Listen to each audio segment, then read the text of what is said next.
What's up, you beautiful Madridistas? Kiyan Sobhani here. We are about to break down a surprisingly easy and comfortable win in Copa del Rey. But first, hey Jude, he didn't play today. Thank God he didn't.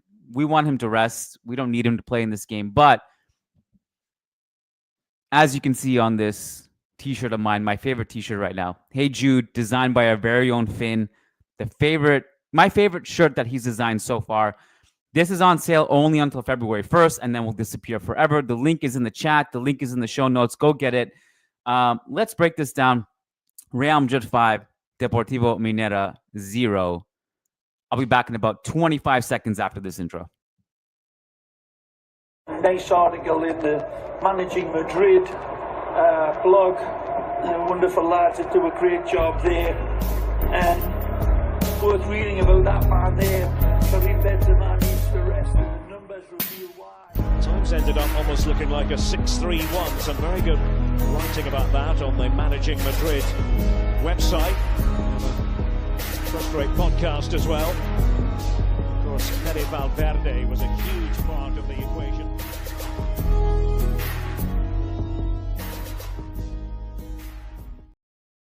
Welcome to the Managing Madrid Podcast. It is January 6th. I'm your host, Kiyan Sobhani, flying solo today, probably for the last time this week for the upcoming Spanish Super Cup. I'll have both Sid and Matt on respectively to break those ones down. This one in particular, guys, I got to be honest with you. There are probably a few games I analyze more deeply than these Copa del Rey games. And one of those is the preseason. Like I pay attention to preseason probably more than I do these Copa del Rey games at this round. I know that's kind of weird to say because this is actually a hardest game of the season, generally speaking. It's not a Champions League final. It's Copa del Rey, round of 16 versus Plumbers FC. I apologize to all round of 16 opponents that take offense to that. To be honest, I was actually surprised how bad Deportivo Minera were. I was expecting a little bit more guerra, a little bit more fight from these guys. This is the biggest game of their lives. They gifted us like 5 clear-cut point-blank chances in the first 5 minutes, just passing it to us with our, I guess, decent to good zonal press. I'm not going to get into tactics today. I'm not going to get into the fact that we did have a decent high zonal press. I'm not going to get into the fact that we commanded a high line with Lorenzo and Asencio and Aguado and Fran Garcia, where really the two center backs were basically in the opponent's half, having nothing to do. I'm not going to break down the fact that Modric and Camavinga would interchangeably change and take turns playing deep line quarterback to making runs in the half spaces. But it was fun. I'm just not going to get into the weeds much. It's going to be a shorter podcast, and I'm okay with that. And I'm sure you guys will be okay with it. I'm sure you guys will care a little about that stuff, and I don't care too much about it in a game like this. I was just tuning in mostly to watch Arda Güler score a couple goals. I really wanted to see Endrick score a goal. That didn't happen, but he did have a good performance. I was mostly keeping an eye on the All Castilla backline. Of course, Fran Garcia and Raul Asencio are basically first-team players. And we hadn't seen Lorenzo and Aguado play at the first-team level yet. We did get a Chema debut. I think you could argue easily that we could have and should have seen more of the Castilla kids. Now, I know there's a rule that you have to have 7 first-team players on the field. So I get that part of it.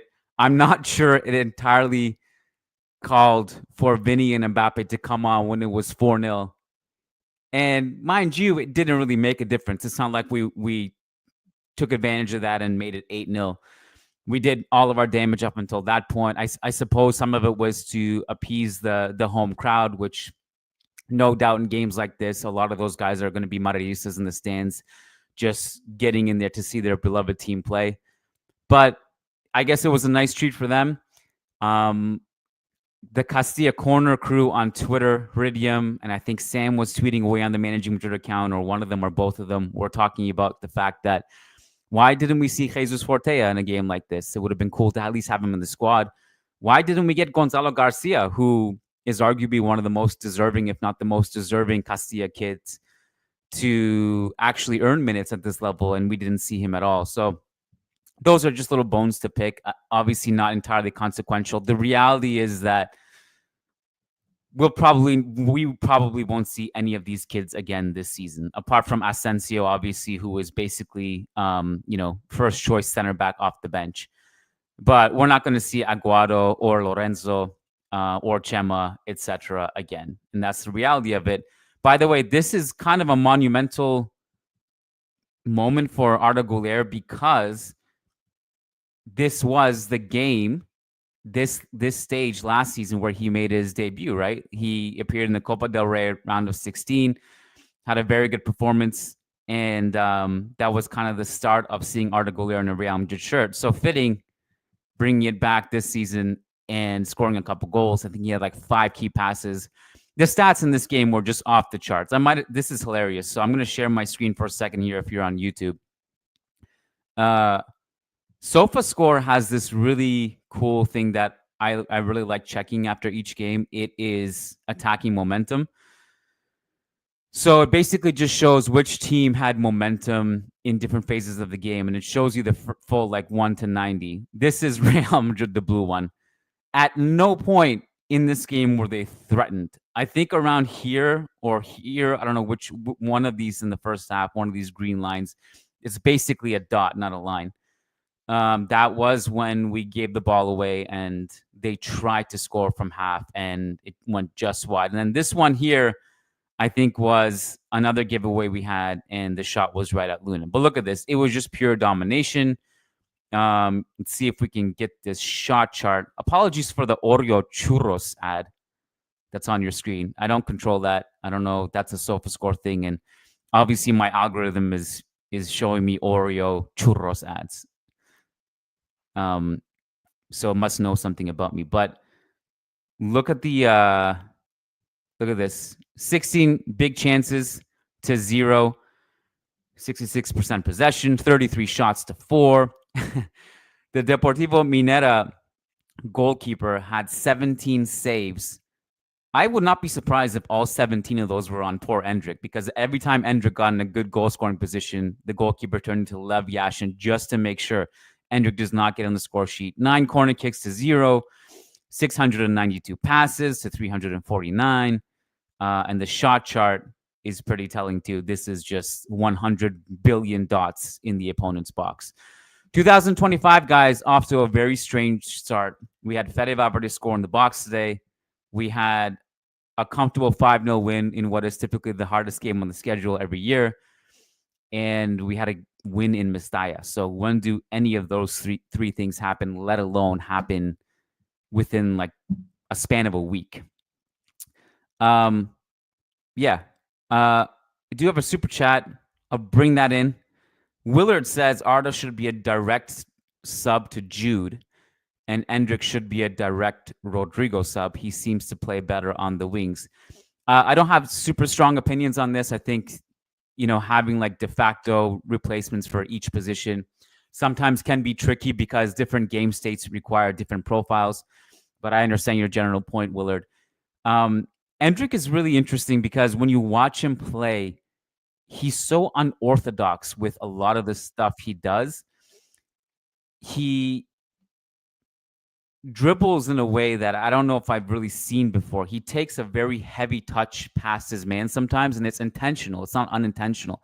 He does it because he can catch up. If he recognizes there's space behind the defender, he'll take one touch, just get around the defender, put it far ahead of him, and he catches up. That chance he had to set up Lorenzo was a good example of that. But also just his touches and dribbling style is very unorthodox. I thought he played well overall, got into really good zones to shoot, set up his teammates really well. Probably getting over eager to score in this game at some point, in the second half. There was one chance where Arda Güler was wide open and he just looked him off to shoot, and he got a shot block. But pretty much any time you looked up at the screen, you saw a flick and a passing combination or a back heel or a roulette and really good interchangeable link-up play between Brahim, Modric, who were just toying with people today, Güler, Endrick, everyone just had a bunch of neat touches and played well. I don't think I could go through it. I would say Aguado looked a little bit nervy, not up to par necessarily. And again, I'm not going to come up with like definitive analysis on any of the Castilla kids today. I thought Lorenzo looked a little bit better than Aguado. But the weird thing about games like this, where you're playing an entirely Castilla backline and you have nothing to do defensively and you're not getting tested, it's going to be hard to measure these kids. That was like maybe one of the bittersweet things about winning this so comfortably. It was that you just really couldn't come up with some kind of analysis with these Castilla kids. But Lorenzo got into some good attacking positions. Seems like a solid dribbler under pressure. Obviously, the final ball or the final dribble or the final product in the attacking third is nothing we can really judge him by today. And maybe that part was lacking. Aguado looked a little bit nervy on the other side, in the left center back position. Fran was good attacking wise. Again, I don't know if I'm going to just go through and talk about everyone, because this was a comfortable performance and pretty much everyone played well. But I guess the two standouts for me were Endrick and Arda, because they were so active in the way they were combining with each other and getting into meaningful zones and playing nice through balls to each other. Ceballos coming in looking good off the bench. There was not a whole lot for anyone to do or suffer from. I would not be surprised if like El Dia Después tomorrow releases footage of Andre Lunin taking like 4 naps in this game, because he had nothing to do. One shot that just basically rolled into his arms, and that was it. And plus the halfway line shot, which went wide. There was nothing for him to do. There wasn't much for the defenders to do. They were holding such a high line. I mean, Aguado and Asencio were basically holding that high line in the inner circle of the halfway line in the opponent's half. Asencio looked good. Again, little to do, but he looks like a proper defender. Been impressed with him pretty much since his debut earlier this season. Straightforward stuff, guys. Straightforward stuff. Murtadha says, somber win for me because of Endrick. I want him to perform so bad. Yeah, but we don't need him to score to assess him right now. Like, it's good that he's working hard. He's been proactive. I thought he played well. Goalkeeper turned into Lev Yashin every time it was Endrick's turn to shoot. Apart from like maybe he had 1 point blank chance, because you remember like in the first 2-3 minutes, basically Deportivo Minera were just passing it to us and trying to assist us in a goal. And we had that early chance after 2 minutes, which was Endrick. I think Camavinga intercepts, if I'm not mistaken. Endrick does well to find Arda Güler. Arda Güler has a shot point blank saved. Like 30 seconds later, Güler returns the favor to Endrick, plays this really nice through ball to Endrick in the right half space, and Endrick shoots right at the keeper. I think that particular one was one you should have scored from. Some of the other chances were not as clear-cut, but, I don't think we need him. If by wanting him to perform, Murtadha, you're saying he needs to score, I think in a game like this, it doesn't really matter so much. It would have been cool to see him on the score sheet, but it was encouraging, to be honest. Whew. What do we talk about now? I'm really, really happy to wrap this up super early. We got a busy week with Mallorca, probably Barca on Sunday. And those are going to be kind of some of the more longer form podcasts. We'll zip through the goals really quick, and maybe that'll buy us time to look at Carlo Ancelotti's post-game quotes. So the 1-0, yet another loose ball out of the back. Camavinga intercepts, and we score. The 2-0 was a great pass from Modric, and then initially to get the ball out wide, and then Fran Garcia with a nice counter-pressing sequence to win the ball after we initially lost it. Great cross to Camavinga, who just rises like a phoenix and scores a header. That's another strange thing we saw. Güler, 3-0, cuts in, shoots, finishes near post with a lucky bounce a bit. Modric, the 4-0 was probably my favorite goal of the bunch, because Modric and Brahim just linking up really beautifully together. And Modric just toying with the goalkeeper at that point. Just kind of freezes in the box, Butragueño style, just before he shoots it, and it curls far post. And what was the 5-0? Right, Güler. And that was Fran again, I think, right? Yeah, so those are the 5 goals. Let me check to see what Carlo's saying after the game. And then after that, we'll probably wrap it up. Carlo says, I told the young players to show their quality. They're young. It's a good experience for them to be with us, to play with us. They're young, have a lot of quality. Says the atmosphere was good. We have more quality than them. It's obvious. Here's a nice one on Endrick, going back to the original super chat. Scoring a goal is a nice touch for him. He had a good game. His movements were effective. His game was very good. And when I put him on the right, he did well there. He has to be patient, and he will score goals when we need him to. I'm reading these on the fly and kind of translating them on the fly. So that, I think what he initially was saying, not that scoring a goal is a nice touch, but scoring a goal would be a nice touch. Fede played well for 45 minutes. We thought they were good for him. He came out fresh from the Valencia game. Thank God that we got Fede out at halftime. Nice ninja kick goal on the first goal, but I'm just glad that the maximum, like ideally he doesn't play at all, but I'm glad we got him out at halftime and he didn't play any more than that.